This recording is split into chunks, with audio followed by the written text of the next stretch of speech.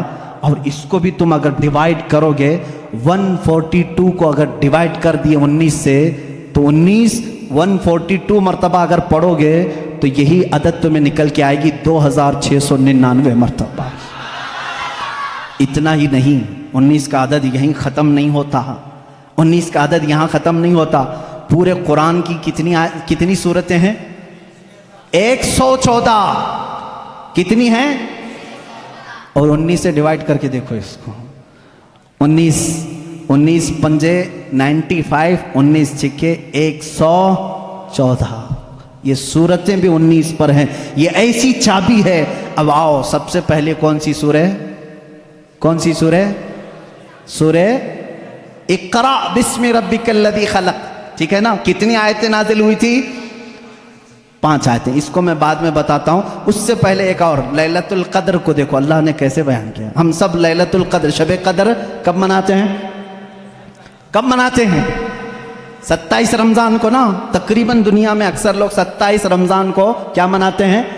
لیلۃ القدر۔ عربی میں شب قدر کو کیا کہتے ہیں؟ لیلۃ القدر۔ یہ سورہ آئی ہے 30ویں پارے میں، انا انزلناہ فی لیلۃ القدر وما ادراک ما لیلۃ القدر لیلۃ القدر خیر من الف شہر۔ اس ایک سورہ میں لیلۃ القدر کا ورڈ 3 بار یوز ہوا ہے۔ کتنی بار؟ 3 بار۔ ذہن میں ہے نا؟ لیلۃ القدر، شب قدر، شب قدر، شب قدر 3 بار یوز ہوا ہے۔ اب آؤ لیلۃ القدر کو میں حرف الگ الگ کرتا ہوں، لیلۃ القدر کو پورا توڑ کر کے الگ الگ حرف کرتا ہوں۔ لیلۃ القدر میں کتنے حرف ہیں؟ لام، یا، لام، تا، الف، لام، قاف، دال، را۔ کتنے ہوئے؟ 9۔ ایک لیلۃ القدر میں کتنے لفظ آئے؟ 9۔ اور یہ لیلۃ القدر کتنی بار یوز ہوا؟ 3 بار۔ 9 کو 3 سے ضرب دو، 9 کے 9 9 2 18 9 3 27۔ لیلۃ القدر کب ہے؟ قرآن یوں ہی نہیں آیا ہے، پورا میتھس لے کر کے آیا ہے۔ قرآن پڑھنے والا میں سمجھتا ہوں میتھمیٹکس میں فیل ہو ہی نہیں سکتا۔ مجھ جیسے جاہل کو دیکھو جو بیٹھا ہوں اور میتھس تمہیں بتا رہا ہوں، یہ قرآن کی برکت ہے، قرآن کی برکت ہے۔ میں نے کسی یونیورسٹی میں میتھس نہیں پڑھا، صرف قرآن سے پڑھا ہے۔ اب آؤ میں تمہیں بتاتا ہوں قرآن شروع جہاں نازل ہوا اقرا بسم ربک الذی خلق، اور جہاں ختم ہوا اذا جاء نصر اللہ، اور اللہ نے یہ 19 کی چابی دونوں میں لگا رکھی ہے۔ کیسے؟ آؤ اقرا بسم ربک الذی خلق کو میں پڑھتا ہوں ما لم یعلم تک۔ کہاں تک؟ ما لم یعلم۔ اپنی انگلیوں سے گنتے رہنا، میں ایک ایک حرف گنتا جا رہا ہوں۔ اقرا بسم ربک الذی خلق، خلق الانسان من علق اقرأ وربك الاکرم الذي علم بالقلم علم الانسان ما لم یعلم. ٹوٹل کتنے ہوئے؟ کتنے ہوئے؟ اقرا سے لے کر کے معلم یعلم تک ایک ایک ورڈ میں نے گنا. کتنے آئے؟ 19 آئے. یہ سب سے پہلے نازل ہونے والی آیتیں ہیں. چلو اذا جاء میں چلتے ہیں. آخری جو سب سے آخر میں آئی، اذا جاء نصر اللہ والفتح ورأیت الناس يدخلون فی دین اللہ افواجا فسبح بحمد ربک واستغفر انہ کان توابا. 19 لفظ اس میں بھی آتے. کتنے آتے ہیں؟ پھر سے جوڑنا اذا کو. یہ ایک ایک حرف ایک ایک لفظ ہے عربی میں. اذا ایک الگ چیز ہے، جا الگ ہے، نصر الگ ہے، اللہ الگ ہے، والفتح الگ ہے، ورأیت الگ ہے، الناس الگ ہے، یدخلون الگ ہے، فی الگ ہے، دین الگ ہے، اللہ الگ ہے، افواجا الگ ہے. اس کے بعد فی دین اللہ افواجا. فسبح الگ ہے، بحمد الگ ہے، ربی کا الگ ہے، واستغفر الگ ہے، انہو الگ ہے، کانا الگ ہے، توابا الگ ہے. پورے ٹوٹل کتنے ہوئے؟ قرآن پاک کی اترنے والی سورہ اقرا بسم ربک، اس میں 19 لفظ پہلے اتارا. جب ختم کرنا ہوا تب بھی 19 لفظ. یہ ایسی چابی ہے، اس کے فنڈے میں تم کھو کے رہ جاؤ گے، نکال نہیں پاؤ گے. میں ابھی تو یہ تمام چیزیں بیان ہی نہیں کر سکا کہ قرآن ہماری زندگی کا پورا دستور حیات ہے. جب تمہارے گھر میں بچے کی ولادت ہو تو قرآن کہتا ہے نام رکھو. نام رکھنے کی ترتیب تمہیں کسی بھی اور لا کی ضرورت نہیں. میں سارے لا تمہیں بتا کر کے جاتا ہوں. آج قرآن جینے کا سلیقہ کیسے دیکھتا ہے. بچہ پیدا ہو تو نام رکھو. وَإِنِّي أُعِيذُهَا بِكَ وَذُرِّيَّتَهَا مِنَ الشَّيْطَانِ سَمَّيْتُهَا مریم. حضرت حنا نے کہا میں اس کا نام مریم رکھی ہوں. یہاں سے پتہ چلتا ہے بچہ پیدا ہونے کے بعد سب سے پہلی ڈیوٹی ماں باپ کی نام رکھنے کی ہے. اس کے بعد کیا ڈیوٹی ہے قرآن سے پوچھا. قرآن کہتا ہے وَالْوَالِدَاتُ يُرْضِعْنَ أَوْلَادَهُنَّ حَوْلَيْنِ كَامِلَيْنِ. والداؤں کو، ماؤں کو یہ چاہیے کہ اپنے بچوں کو دودھ پلائیں. ہم نے قرآن سے پوچھا کتنے دن پلائیں؟ حملہ وفصالہ 30 شہرا. حمل اور اس کو چھڑانا، دودھ کی پوری مقدار 30 مہینے ہے، جس میں سے کم 6 مہینے پریگننسی کے ہے. 24 مہینے دودھ پلانے کی مدت ہے. قرآن نے یہ دودھ پلانے کی ایام رضاعت بتائی. اس کے بعد پھر پوچھا بچہ جب بڑا ہو جائے تو کیا کہا جائے؟ کہا باپ کو چاہیے کہ وہ نصیحت کرے. پورا سورہ لقمان پڑھو. یا بنی انہا ان تک مثقال حبۃ من خردل فتکن فی صخرۃ او فی السماء او فی الارض یأتی بها اللہ. بچوں کو نصیحت کرو، اے بیٹا گناہ کرو گے ذرے کے برابر بھی ہو تو اللہ تعالیٰ تمہیں وہ قیامت کے دن دکھائے گا. باپ یہ بچے کو سمجھائے اقیم الصلاۃ وامر بالمعروف وانہی عن المنکر واصبر علی ما اصابک. باپ اپنے بچے کو تربیت یہ کرے. قرآن سکھا رہا ہے، میں پوری زندگی بتا کر کے جاؤں گا.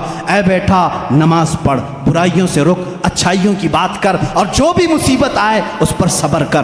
اور باپ کیا سمجھائے بچے کو؟ ولا تسعر خدک للناس ولا تمشی فی الارض مرحا. جب بات کرے کسی کے ساتھ منہ ٹیڑھا کر کے بات مت کرنا. ادب بھی قرآن سکھا رہا ہے. اور پھر قرآن کہتا ہے باپ اپنے بچے کو یہ سمجھائے کبھی بھی زمین پر اکڑ کر کے مت چلنا، کبھی کسی کو بلند آواز سے بات مت کرنا، کبھی کسی کے ساتھ چھیمی گوئیاں اس طرح نہ کرنا کہ تیسرا شک میں مبتلا ہو جائے. یہ تربیت ہے. اتنا ہی نہیں، پھر بچے کو کیا سمجھایا قرآن نے ماں باپ کے ساتھ کیا کرے. قرآن کہتا ہے ہم نے فیصلہ کر دیا قضا ربک الا تعبدوا الا ایاہ وبالوالدین احسانا اما یبلغن عندک الکبر احدهما او کلاهما فلا تقل لهما اف ولا تنهرهما. اے لوگو جب تمہارے ماں باپ میں سے کوئی ایک بوڑھا ہو جائے تو انہیں اف تک نہ کہنا، ان کے ساتھ نرم بات کرنا، انہیں جھڑکنا نہیں. ماں باپ کی تمیز قرآن دے رہا ہے. بچوں سے پوچھا گیا جب یہ بالغ ہو جائیں تو کیا کیا جائے. قرآن کہتا ہے وَإِذَا بَلَغَ الْأَطْفَالُ مِنْكُمُ الْحُلُمَ فَلْيَسْتَأْذِنُوا كَمَا اسْتَأْذَنَ الَّذِينَ مِنْ قَبْلِكُمْ. جب بچے بالغ ہو جائیں تو انہیں سکھاؤ کہ جب بھی گھر میں آئیں تو اجازت لے کر کے آئیں، اجازت کے ساتھ آئیں. ماں باپ کے پاس بھی آئیں تو اجازت کے ساتھ آئیں. قرآن معاشرہ پورا بتا رہا ہے. کسی کے گھر جاؤ تو کیا کریں. اللہ تعالیٰ فرماتا ہے لا تدخلوا بیوتا غیر بیوتکم حتی تستأنسوا. اپنے علاوہ کسی گھر دوسرے گھر جا رہے ہو تو پہلے سلام کر لو، دروازہ کھٹکھٹاؤ، اور اگر جواب نہ آئے وَإِن قِيلَ لَكُمُ ارْجِعُوا فَارْجِعُوا، واپس ہو جاؤ. اتنا ہی نہیں، قرآن نے شادی کرنے کے بارے میں بھی کہا فَانْكِحُوا مَا طَابَ لَكُم مِّنَ النِّسَاءِ مَثْنَىٰ وَثُلَاثَ وَرُبَاعَ، جب تم بڑے ہو جاؤ، استطاعت ہو تو تم نکاح کرو، جو تمہیں اچھی عورت لگے، 2 کر سکتے ہو، 3 کر سکتے ہو، 4 کر سکتے ہو، تمہارے لیے قرآن نے شادی کا نظام بتایا۔ اور اس کے بعد اللہ نے یہ نہیں فرمایا کہ کر کے چھوڑ دینا، قرآن یہ کہتا ہے اِن یکونوا فقراء یغنیہم اللہ من فضلہ، تم نکاح کر کے لاؤ، اگر تم فقیر ہو تو میں تمہیں غنی کر دوں گا۔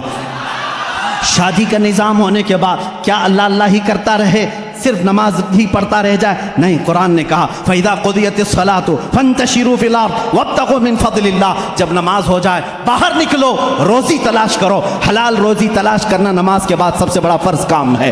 تمہیں کہا تجارت کرو، تجارت کرو اور ایک دوسرے کے ساتھ معاملات کریں، تو ہم نے قرآن سے پوچھا تجارت کیسے کریں؟ رب تعالیٰ فرماتا ہے یا ایھا الذین آمنوا اذا تداینتم بدین الی اجل مسمى فاکتبوا، جب تم کسی کے ساتھ معاملات کرو تو لکھ لیا کرو، اگر لکھنا نہیں آتا کسی اور کو بٹھا کر کے اسے گواہ بناؤ، اس سے لکھوا کر کے تجارت کرو۔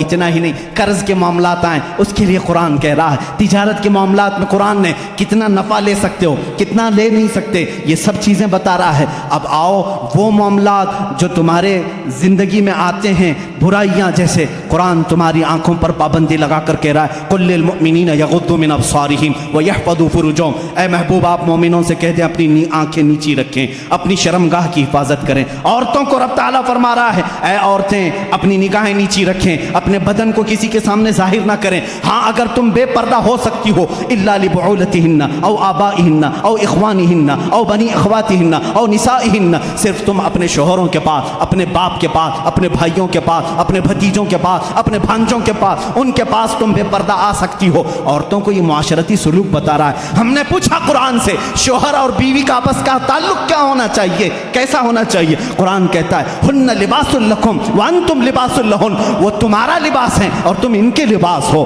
لباس ایک دوسرے کے بدن کو چھپاتا ہے، مرد عورتوں کے عیبوں کو چھپائے، عورت اپنے مردوں کے رازوں کو چھپائے، یہی ایک کامیاب زندگی کی علامت ہے۔ قرآن اتنی ہی بات پر ختم نہیں کرتا بلکہ تمہیں دنیا میں کتنی چیز لینا چاہیے، کتنی چیز چھوڑنا چاہیے، وہ بھی قرآن کہتا ہے۔ اولاد کہیں تمہیں رب کے ساتھ آنے سے فتنہ نہ بن جائے، مال تمہارے لیے فتنہ نہ بن جائے، اس سے اتنا ہی لگاؤ رکھنا جیسے سمندر میں کشتی تیرتی ہے، سلامتی سے نکلتی ہے۔ یہ دنیا سمندر ہے، تم کشتی میں ہو، اگر سمندر کشتی میں آ گیا، پانی اندر آ گیا تو کیا ہوگا؟ ڈوب جائے گی۔ اسی طرح تم دنیا میں کھا پی کر کے چلو، اگر دنیا تمہارے اندر آ گئی ڈوب جاؤ گے۔ رب تعالیٰ نے یہ بھی تمہیں نظام بتایا، کتنا دنیا چھوڑ سکتے ہو، کتنا رہ سکتے ہو، یہ بھی نظام قرآن تمہیں بتاتا ہے۔ شادی کے بعد، اس کے بعد بڑھاپے کے معاملات کو بھی قرآن کہتا ہے وَمَن نُعَمِّرْهُ نُنَكِّسْهُ أَفَلَا تَعْقِلُونَ، جب کوئی بوڑھا ہو جاتا ہے ہم اس کو پرانی یادیں لے آتے ہیں، اس کا بچپنا لوٹا دیتے ہیں۔ بوڑھا بار بار بھول جاتا ہے، بوڑھے کو پکڑ کر کے پیشاب لے جانا پڑتا ہے، بوڑھے کو کھلانا پڑتا ہے جیسے بچوں کو کھلانا پڑتا ہے، بوڑھے کو اٹھانا پڑتا ہے جیسے بچوں کو، پوری چیز ریٹرن کر دی جاتی ہے بڑھاپے میں۔ یہ قرآن بچپن سے لے کر کے، پیدا ہونے سے لے کر کے موت تک کے حالات بتا رہا ہے۔ اتنا ہی نہیں بلکہ تمہاری وفات آ جائے اس کا تذکرہ بھی قرآن کہتا ہے۔ موت کیسے آتی ہے؟ ایسے کہ اگر تم دیکھو فرشتوں کو تو وہ پیشانیوں پر مارتے ہیں، پیٹھ پر مارتے ہیں، روح کو نکالتے ہیں، لیکن اچھے لوگوں کے ساتھ نہیں، کفار کے ساتھ۔ اور جب اچھے لوگوں کی موت آتی ہے میرا مولا فرماتا ہے، میں پکار کر کہتا ہوں یا ایتھا النفس المطمئنہ ارجعی الی ربک راضیۃ مرضیہ فادخلی فی عبادی وادخلی جنتی، میں کہتا ہوں اے پاکیزہ جان کے مالک آ جا، میں بھی تجھ سے راضی ہوں، تو بھی مجھ سے راضی ہے، میرے بندوں میں شامل ہو جا، میری جنت میں داخل ہو جا۔ یہ موت تک کا تذکرہ ہو گیا۔ اور اس کے بعد جب قبروں پر دفن کراتے ہو وہاں بھی قرآن تمہارا ساتھ نہیں چھوڑتا بلکہ کہتا ہے الہاکم التکاثر حتی زرتم المقابر، اے لوگو تمہیں دنیا کہیں غافل نہ کر دے، تم جاؤ قبروں کی زیارت کرو، دیکھا کرو، وہ آج بڑی طاقت کے باوجود بھی بے حس لیٹے ہوئے ہیں، تمہیں قبروں کی زیارت تک کی بات بتا رہا ہے۔ اتنا ہی نہیں، موت کے بعد ہونے والے حالات کو قرآن نے بتایا ہے۔ میں کتنی چیزیں ذکر کروں، یہ رات ناکافی ہے۔ جو کچھ بیاں ہوا وہ آغاز باب تھا، یہ قصہ لطیف ابھی ناتمام ہے۔ اے میرے عزیزو، قرآن کو اگر میں سورہ فاتحہ سے لے کر سورہ والناس ہر آیت کو، ہر سورہ کو چھیڑ دوں تفسیر کے حوالے سے، صدیاں گزر جائیں گی، ہماری عمر ختم ہو جائے گی، کیونکہ قرآن کہتا ہے، اللہ تعالیٰ نے فرمایا وَلَوْ أَنَّ فِي الْأَرْضِ أَقْلَامٌ وَلَوْ أَنَّ فِي الْأَرْضِ وَلَوْ أَنَّ مَا فِي الْأَرْضِ، اللہ تعالیٰ فرماتے ہیں جو کچھ بھی سمندر ہیں وہ سیاہی بن جائیں، اور جتنے درخت ہیں وہ قلم بن جائیں، اور اس قرآن کی تعریف لکھنا چاہیں، یہ درخت ٹوٹ جائیں گے، سمندر سوکھ جائے گا، قرآن کی تعریف بیان نہیں ہو سکے گی۔ آخری باتیں ہیں میرے عزیزو، ان تمام باتوں کو ذکر کرنے کے بعد ایک سنی اسی وقت سیراب ہوتا ہے جب قرآن میں اپنے حبیب کا جلوہ دیکھتا ہے۔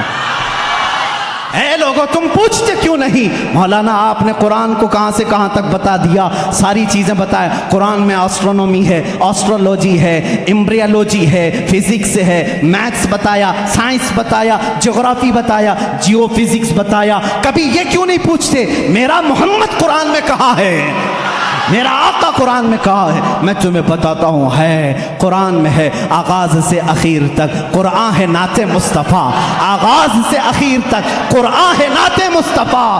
محبوب کے بیان کا کیسا انوکھا ڈھنگ ہے، کیسا انوکھا ڈھنگ ہے۔ تمہیں معلوم ہے قرآن نے میرے نبی اکرم صلی اللہ تعالیٰ علیہ وسلم کی صفات کیسے بیان کی ہیں؟ مجھے بات یاد آتی ہے کہ قرآن کو اگر کوئی صحیح عشق کے ساتھ پڑھے تو اسے اپنے حبیب کے دیکھنے کی جو تمنا ہے وہ پوری ہو جائے گی، رسول کا جلوہ اسے نظر آئے گا۔ یہ میں نہیں کہتا، عائشہ صدیقہ رضی اللہ تعالیٰ عنہا سے کسی نے پوچھا، اے عائشہ آپ رسول اللہ کے ساتھ بہت رہی ہیں، ذرا میرے آقا کا حلیہ بتائیں۔ حضرت عائشہ کہتی ہے کان خلقہ القرآن، جب قرآن پڑھو تمہیں میرے آقا کے پورے اخلاق نظر آئیں گے۔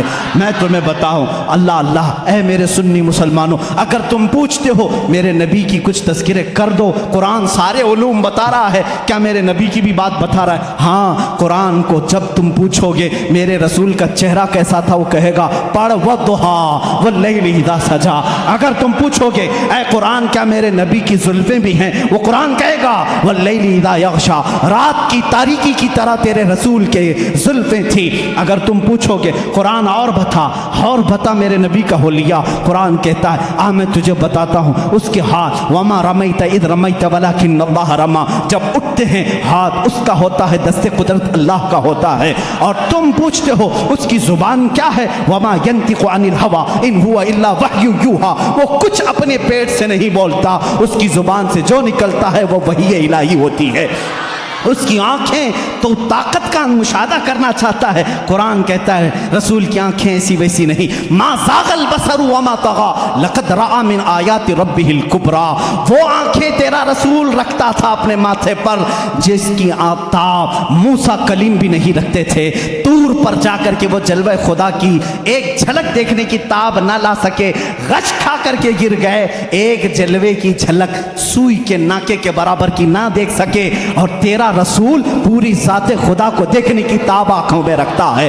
قرآن کہتا ہے وَمَا رَمَيْتَ إِذْ رَمَيْتَ، اور پھر ہم نے پوچھا کیا قرآن تو بتا میرے نبی کے قدموں کا بھی ذکر ہے؟ کہتا ہے قرآن ہاں، لا اقسم بهذا البلد وانت حل بهذا البلد، وہ تیرے حبیب کے قدم ہیں کہ قرآن میں تیرا مولا کہتا ہے اس شہر کی قسم جس شہر کے زمین پر میرا محبوب قدم رکھتا ہے۔ وہ قدموں کا بھی تذکرہ قرآن میں نہیں چھوڑا گیا۔ ہم نے قرآن سے پوچھا اچھا بتا اس رسول کی شان کیا ہے؟ مولا قرآن میں کہتا ہے، قرآن جواب دیتا ہے اے بندے تیرے بس کی بات نہیں، اس محبوب کی شان یہ ہے انا آتیناک الکوثر فصلی لربک وانحر، بلکہ قرآن دوسری جگہ کہتا ہے ورفعنا لک ذکرک، تیرے رسول کے ذکر کو ہم نے بہت بلند کیا ہے۔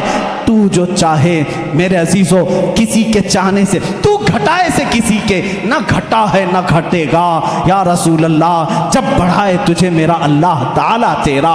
عزیزان گرامی، قرآن نے ایک ایک نقش پاک میرے آقا کے بیان کیے ہیں، اسی لیے شاعر نے کیا سچ کہا ہے، آغاز سے اخیر تک قرآن ہے نعت مصطفیٰ، محبوب کے بیان کا کیسا انوکھا ڈھنگ ہے۔